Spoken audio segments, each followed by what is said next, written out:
All right, how's everybody doing today? Welcome back to You Don't Know Ball. And again, it's only right that, over the past few days, there have been some signings, some legal incidents, if you will. I figure it's only right. We do another PFF mock reaction. I'm sure there's going to be some things that are a little bit different. So without further ado, let's get right into it. All right, first off the board, as always, Caleb Williams. Second off the board, as always at this point, Drake May. All right, and that certainly is something new. The Patriots taking Malik Neighbors when Marvin Harrison Jr. is still on the board, not trading down. I think Patriots fans might go riot the streets.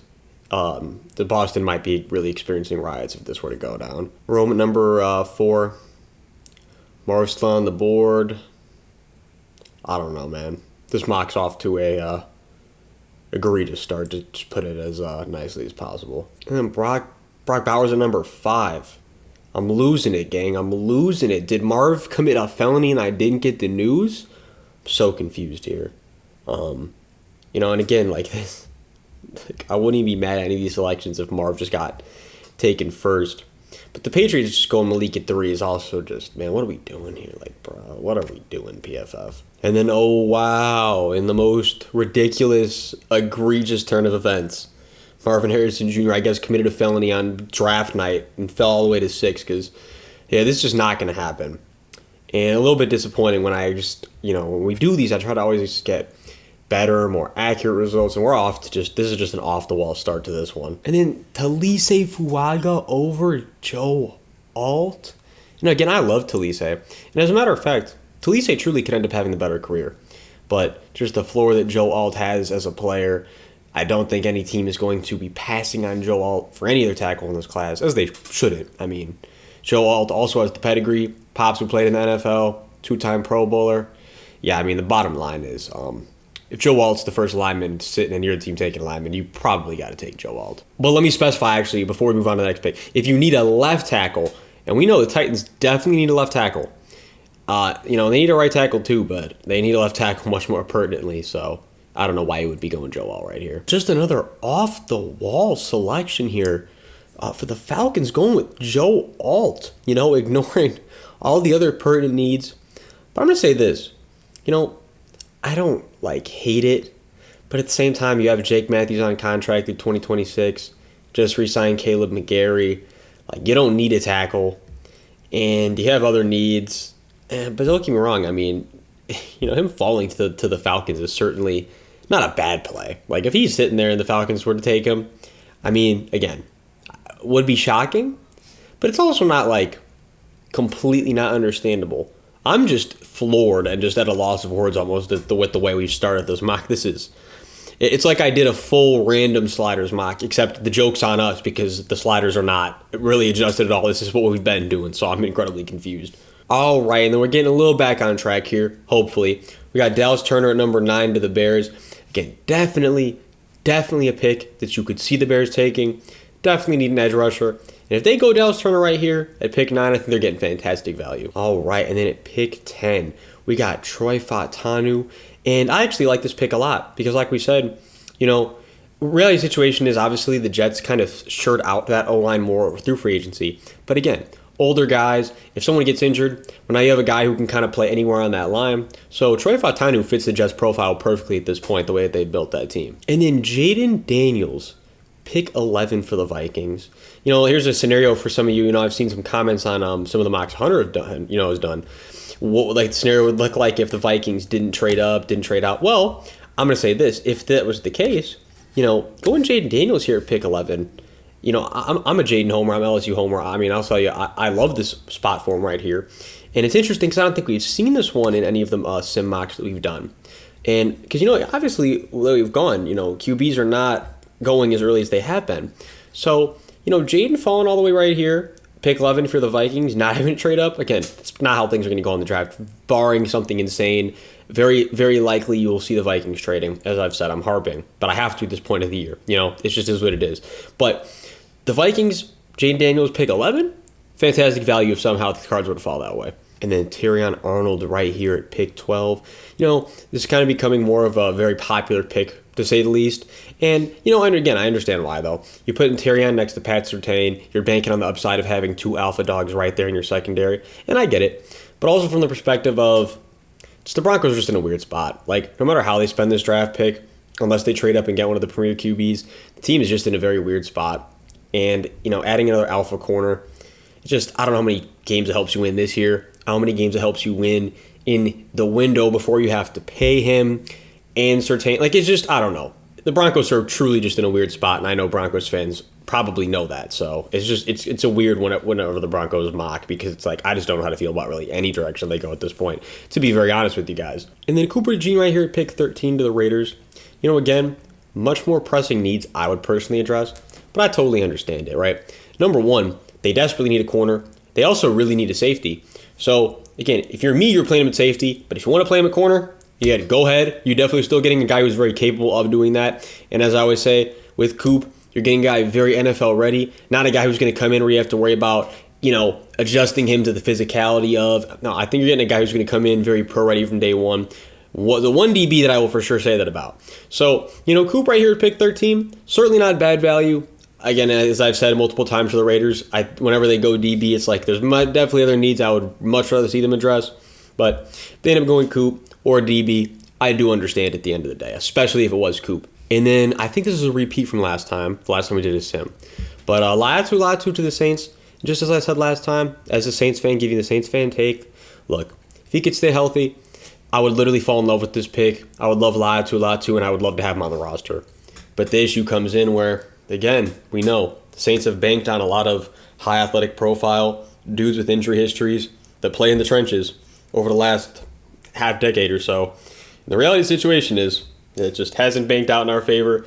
So to see us do it again, risk that again, have a lot of people on this regime kind of risking their job, potentially on Latu, I just don't know if I see that logically happening.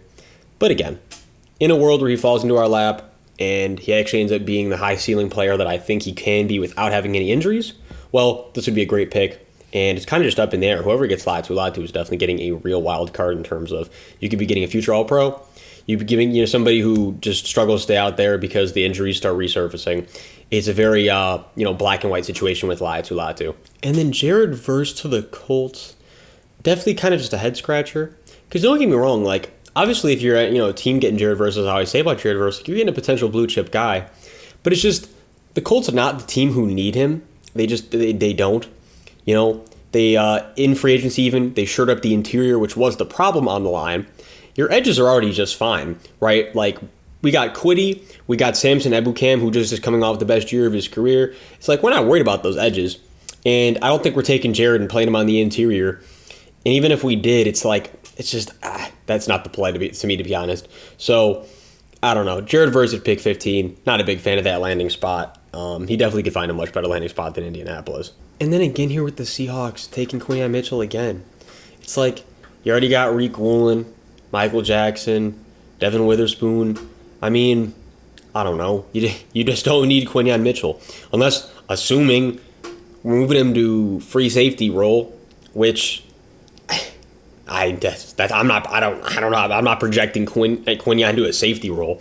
So, just not good value for the Seahawks. Call it for what it is. And I don't know why that they're so obsessed with taking a corner, specifically Quinyon Mitchell in these simulations, because they do not need him. And then Olu Fashanu at pick 17. Definitely an interesting one here because I don't believe that I've seen this one at any of the sims or mocks that we've done personally. So it's always refreshing at this time of the year. And this one right here, I actually get it, right? It's like, is he Cam Robinson's replacement?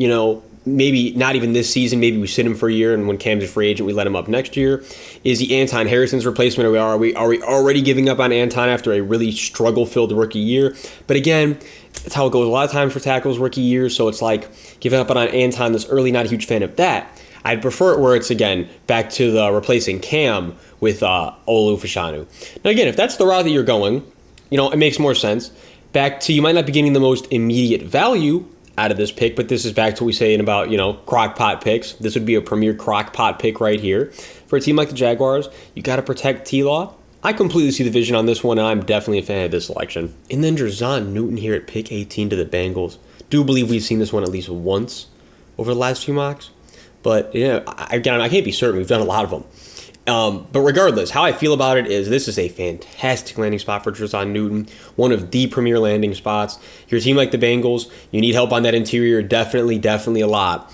And Drazon Newton coming in, providing that day one value. One of these guys where, he falls a little too much for my liking in these mocks. I think Drazon Newton could surprise people and go earlier than this. However, I also understand that not, every team has a need at the interior. So maybe he will fall around this range. And if he does, and the Bengals are the team to get him, this is one of those absolute just money selections, especially when you're a team like the Bengals. It's already so competitive. You're getting a guy who could come in, have a 5-6 sack plus rookie season, a lot of pressures, solid amount of tackles for loss. Like, you're going to be getting a guy right here. If you're going to pick 18, that's just a money selection. All right, and then at pick 19 to the Rams, Amarius Mims. And again, we have definitely seen this one before, and I say the same thing I said about it before when we saw it. Back to just the crock pot pick thing, right? Because with me and Amarius, it's almost like I would kind of Broderick Jones him. And if you don't know what I'm saying by that, how the Steelers let Broderick sit before they threw him into the fire and made him start right away last year, I would do the same thing with Amarius, where, again, that profile, the athletic, I'm not going to harp, you've heard me say it before, but you're getting a guy with such high athletic upside. And an offense like the Rams, we get Sean McVay in the building. All of a sudden, that ceiling gets even higher for Amarius Mims in this Rams system. Again, just give him some time, let him get acclimated, let him heal up. And again, we don't know how to, right, with his injury history and all that, it's kind of like a shot into the dark. But if that shot hits the target in the dark and Amarius ends up being a guy who can stay healthy and just produce for you, this is just egregious value here at pick 19. And like I always say, when your team like the Rams, it's kind of in that weird dark horse kind of spot. Taking picks like this, where it's a potential humongous grand slam home run, nothing wrong with it, and I completely understand the direction. And the Steelers again here at pick 20, taking J.J. McCarthy. I actually am not going to let it upset me this time. I'm not going to let it ruin the rest of the mock. I'm just going to address it as the garbage that it is. We're going to move right past this pick without even saying much about it. The Steelers will not be drafting J.J. McCarthy. That's all there is to it. And then Byron Murphy right here at pick 21 to the Dolphins. I just love this. We're getting Byron in a 3-4 where they desperately need that interior help. The MO has been for the Dolphins over the last couple of seasons, the pass rushers have struggled to stay healthy. Don't think you're going to have that same issue with Byron. Getting a guy who can come in, just learn from already a good group of pass rushers, getting behind Jalen Phillips, just playing well on this deal. Again, we're all of a sudden now.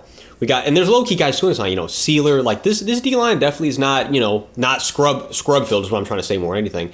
And we had Byron Murphy to this line, right? And then we had the Shaq Barrett edition in the offseason, right? Like, all of a sudden, this Dolphins D-line really starting to come together. It's going to be Nate Wiggins, isn't it? Here we go. Yep. Sure enough. Some of these picks in the PFF mock, man, they're just way too predictable. J.J. McCarthy to the Steelers somehow is the thing. Nate Wiggins to the Eagles is always a thing. Again, it just cracks me up because some of the comments, some of you Eagles fans just hate the selection. But, again, me personally, like I've said, though, I don't hate it. I still do see the upside with Nate Wiggins, especially from the athletic side. Like, you're getting a guy who for sure can be an ex-corner in the league for a long time as long as he can just bulk up a little bit, stay healthy more than anything. I'm not low on Nate Wiggins. And I think the Eagles, again, getting at pick 22, certainly is not bad value. Certainly something we very much could see on draft night, as much as I know some Eagles fans aren't feeling it, but it is very possible. And then so let's review for the Vikings here, right? You went Jaden Daniels early with the early pick. Graham Barton here with the second first-round pick. You desperately needed a guard. You got yourself, in my opinion, one of the best guards in the whole draft, assuming that Graham Barton does make the transition to guard, which most teams that would spend a draft pick on Graham Barton will do, if not all of them. So you got yourself one of the premier guards in the class. You got yourself definitely one of the premier QBs in the class. Again, I don't think this is how the Vikings draft is really going to go, as I think we all know at this point. But whenever we do these simulations, there's sometimes the Vikings will do really, really bad with these two picks, and there'll be times they do really good. And this is definitely one of those ones where they just went ballistic and got a really, really good haul from these two first-round picks. And then J.C. Latham to the Cowboys again here at pick 24. We've definitely seen this one before. And again, just the Tyron Smith replacement.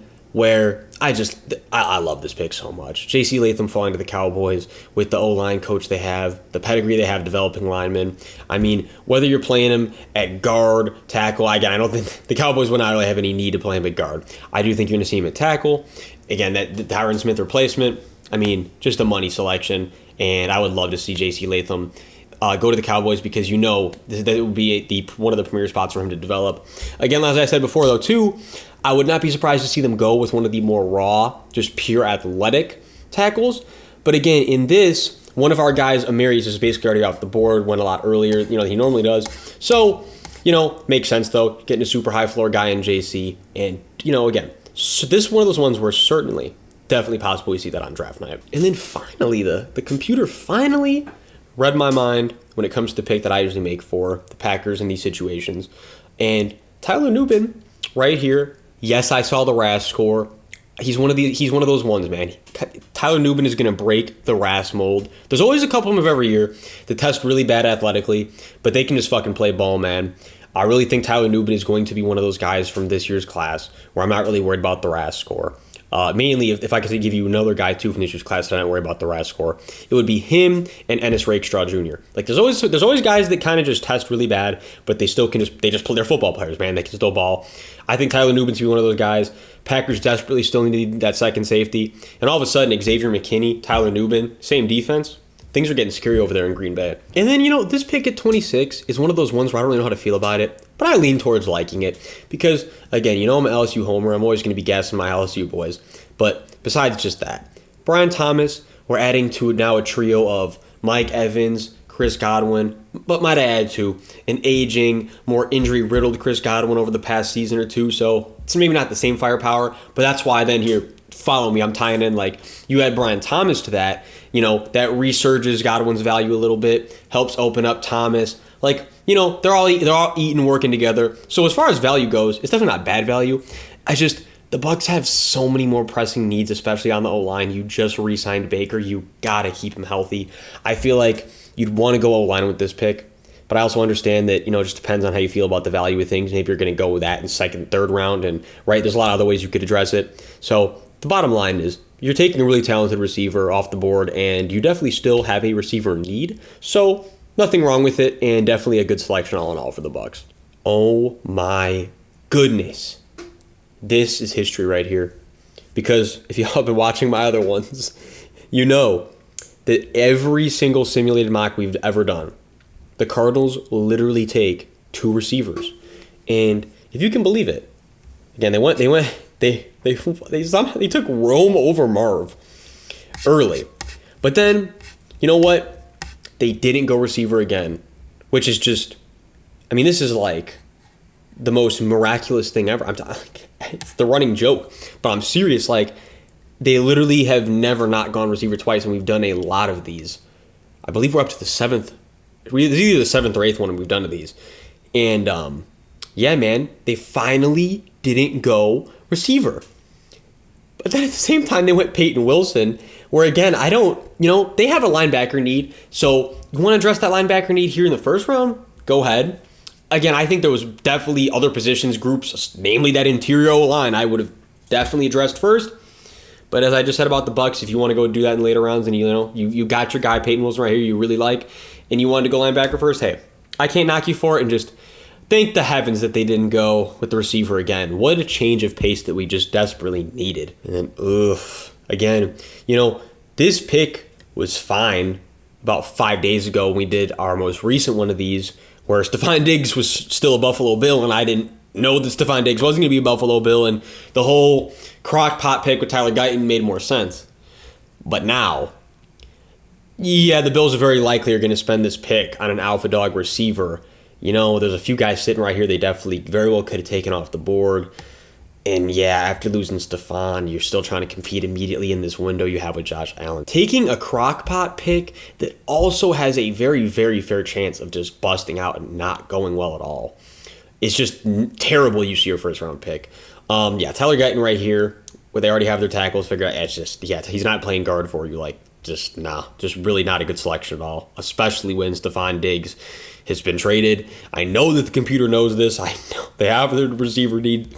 I don't know why you're taking Tyler Guyton again. I just don't know. And this mock is just off the fucking wall here, gang. I mean, now we have the Lions taking who the Bills should have just took, but the joke's on everybody because the Lions don't, in my opinion, need a receiver, especially in the first round. That desperately needed to go DB, in my opinion. I don't know why that's not their first need. I don't know. PFF's just confused the shit out of me today. Hopefully you guys are just as confused as me because I don't know, man. This mock's just going off the walls here. And then also, I keep forgetting because so many players to keep track of. We're doing a simulation. I don't have the board in front of me of who's left.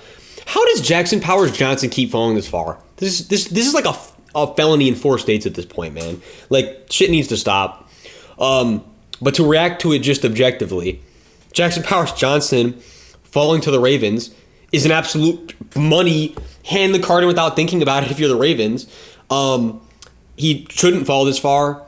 I don't know how he would fall this far. Again, this mock's just off the fucking wall. There's just no other way to put it. And then for the Niners here at pick 31, I don't think he's going to fall this far. However, this is one, we're getting a little back on track here because it's possible Kool-Aid falls this far. And if he does, man, oh man, the Niners got just such fantastic value with their new X corner over here. But even if they start him in X and don't like him there, with Kool-Aid you got versatility. You can play him anywhere. You play him X, play him Y, play him slot, do whatever you want. You're getting that versatility we know with Kool-Aid, which is awesome. And so yeah, and it seemed like the Niners already have high pedigree, not a lot of needs. Getting a guy like Kool-Aid, who was at one point very highly touted prospect. Again, it's just the lack of testing, lack of seeing him out there, kind of just made him fall down to some of these boards. You could still be getting a money selection here if you're the Niners if you get him at pick 31. And then you already know how this goes. We gotta, wait for it. We gotta, moment of truth. That's how it always goes. And look at that. Hey, great job. That's a good looking draft. I don't know about that one. I thought you might be full of shit here, PFF. But moment of truth. We're scrolling, and there. It was only right. We got right back on track with Ladd McConkey to the Chiefs because they do this. They did this like 3 or 4 in a row. We got away from it from the last few. All right, we're back on it now. It was only right that they had to go Ladd McConkey again eventually here. It was only right. I mean, come on. It's the computer shows us. They have a history of making some of the same picks in the same spots. They love JJ to the Steelers, some other ones. And Ladd McConkey to the Chiefs is definitely one that the computer is just absolutely in love with. All right, and that'll do it for today's simulated mock reaction. I hope you enjoyed. This one was definitely off the walls, man. We're getting closer to the real draft. I can't wait. I know you guys can't either. And if you enjoyed, drop a like, drop a sub. We would love to see you back. You have a great rest of your day.